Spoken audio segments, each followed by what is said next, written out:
आप सभी का आज के इस ई व्याख्यान में हार्दिक स्वागत व अभिनंदन है।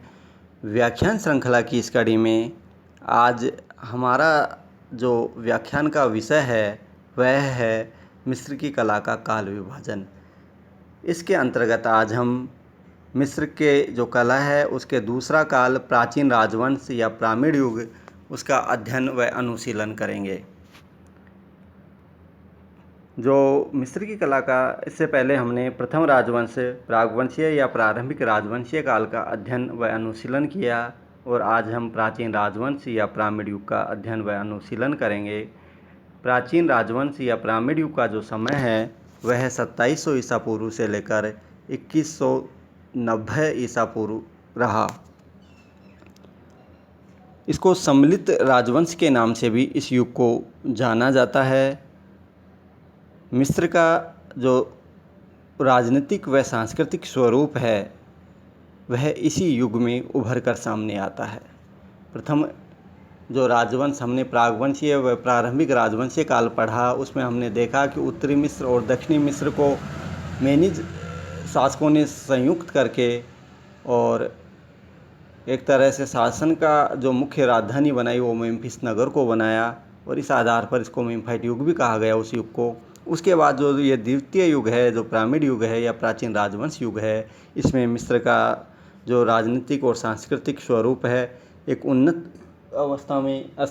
अवस्था में अस्तित्व में आया और यह एक तरह से उभर कर आया। जो यह काल है प्राचीन राजवंश काल, इस काल में लगभग मिस्र के तीसरे राजवंश से लेकर छठे राजवंश तक के शासकों ने लगभग 500 वर्षों तक मिस्र पर शासन किया। उसके राजाओं ने, फ़ारों ने शासन किया और इस काल में स्थापत्य कला का अत्यधिक विकास होने के कारण इस काल को पिरामिड युग व फ़ारों को पिरामिड निर्माता कहा जाता है। इस काल में स्थापत्य कला के रूप में मुख्यतः जो समाधि गृह बने, शुरू में मस्तबा या चबूतरा बना करके समाधि गृह बनाए गए, जो धीरे धीरे एक विकसित अवस्था में पहुंचते हुए उनका पिरामिडों ने उन मस्तबाओं का विकसित रूप या उन समाधि गृहों का स्थान ले लिया और पिरामिड बनने लगे समाधि गृहों पर, जो कि अतः इस युग को में स्थापत्य कला के पिरामिड स्वरूप का विकास होने के कारण इस युग को पिरामिड युग कहा गया। और फ़ारो अर्थात जो शासक या राजा है उसने पिरामिड बनाना इस युग में मुख्य महत्व दिया, अतः उन्हें पिरामिड निर्माता कहा गया।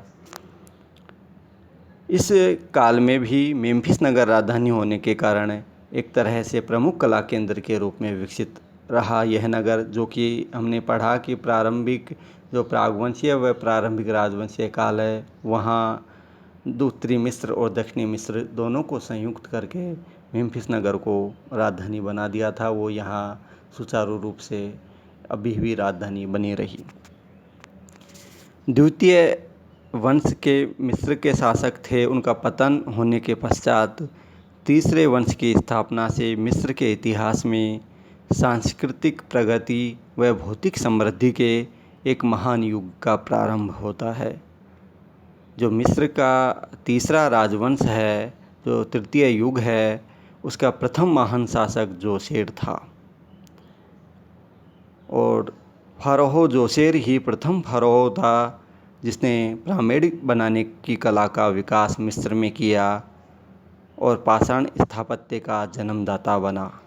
इस तरह से फ़ारो जोसेर को पिरामिड स्थापत्य का जन्मदाता माना गया। इस वंश का जो तीसरे वंश का अंतिम शासक था वो नेफ्रू था, जो जोसेर की तरह ही महान विजेता व कला प्रेमी शासक था। तृतीय वंश के पतन के साथ ही खुफू के नेतृत्व में मिस्र में चतुर्थ वंश की स्थापना होती है। चतुर्थ राजवंश अस्तित्व में आता है और खुफू जो फ़ारो है वह पिरामिड युग का एक महान फ़ारो था जिसने विपुल धनराशि लगा करके लगभग 13 एकड़ भूमि में हजारों मजदूरों की सहायता से गिजा नामक जगह पर एक विशालकाय पिरामिड का निर्माण करवाया। और इस वंश का जो चौथा वंश है मिस्र का, उसका दूसरा जो प्रसिद्ध सम्राट था वह खप्रे था। इसने खुफू के विशाल पिरामिड के पास ही एक छोटे मगर अत्यंत कलात्मक पिरामिड का निर्माण करवाया और उसके पास ही स्फिंक्स की मूर्ति बनाकर स्फिंक्स की मूर्ति बनवाने वाला प्रथम फरोह बना। खप्रे के उत्तराधिकारी मेनकेर के द्वारा कोई विशाल पिरामिड का निर्माण नहीं करवाया गया, जिसका कारण विशुद्ध आर्थिक रहा। मेनकेर के समय जो मिस्र की राजनीतिक स्थिति थी वह अत्यंत कमज़ोर होने लगी थी, जिसके कारण मिस्र की अर्थव्यवस्था, जो शासक वर्ग फरोह की अर्थव्यवस्था थी, वह डगमगा गई। और इस शुद्ध विशुद्ध आर्थिक कारण के कारण ही अपनी कलात्मक रुचि के बाद भी जो खप्रे का उत्तराधिकारी फरोह मेनकेर था वह विशालकाय पिरामिडों का निर्माण सुचारू नहीं करवा पाया। मेनकेर के पश्चात हेलियोपोलिस अर्थात रे का तात्पर्य सूर्य देवता सूर्य से है, उसके पुजारियों ने मिस्र की सत्ता अपने हाथों में ले ली और अपने प्रभुत्व में हेलियोपोलिस रे के पुजारियों ने अपने प्रभुत्व में पंचम राजवंश के मिस्र में स्थापना करने में सफल हो गए। और इस वंश का जो पंचम राजवंश था मिस्र का, उसका संस्थापक यूसेर फाक माना जाता है। और इस वंश की उपलब्धि रे के सम्मान में बनवाए गए मंदिर हैं। रे अर्थात सूर्य देवता। रे के सम्मान में जो मंदिर बनवाए गए उनमें मंदिर के सूच्यादार जो मीनार हैं वह सूर्य देवता की महानता को व्यक्त करते हैं। तो भित्तियाँ जो मंदिर की बनी उनको अधिकांशतः प्राकृतिक दृश्यों व उत्सवों से संबंधित विषयों से चित्रित किया जाता था।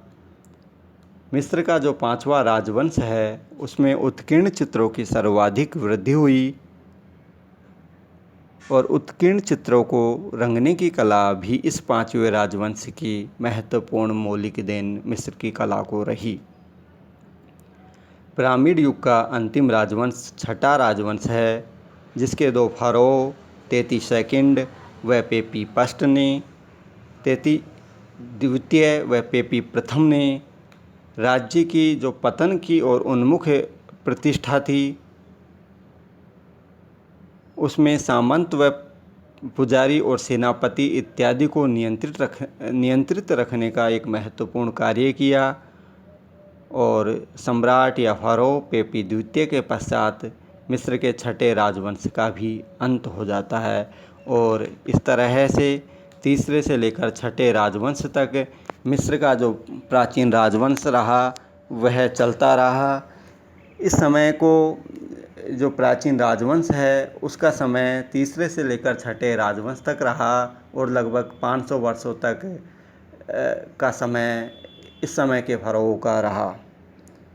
लगभग 2700 से लेकर के 2190 ईसा पूर्व तक प्राचीन राजवंश का समय काल माना जाता है। इस समय मुख्यतः स्थापत्य में पाषाण पिरामिडों का निर्माण होने लगा था, अतः इस युग को पिरामिड युग और जो फरोह थे उनको मुख्यतः पिरामिड निर्माता माना गया। इस समय जोसेर प्रथम फरोह था जिसने मिस्र की कला में पिरामिडों का निर्माण कार्य शुरू करवाया। और इसके बाद जो मिस्र का सर्वाधिक बड़ा जो पिरामिड है गिजा का पिरामिड, जो लगभग 13 एकड़ भूमि में फैला हुआ है, उसको चतुर्थ राजवंश के राजा या फरोह खुफू ने बनवाया, उसका निर्माण करवाया। और सम्राट खुफू के समय ही मिस्र का पिरामिड बना, वो सर्वाधिक ऊंचा पिरामिड रहा। और इसके साथ ही स्फिंक्स की मूर्ति भी इस पिरामिड युग या प्राचीन राजवंश में बनने लगी। और खप्रे जो खुफू का उत्तराधिकारी था, प्रथम महत्वपूर्ण फरोह था जिसने स्फिंक्स की मूर्ति मिस्री बना करके मिस्र की कला में एक तरह से नए युग की मूर्ति कला का सूत्रपात करना प्रारंभ कर दिया।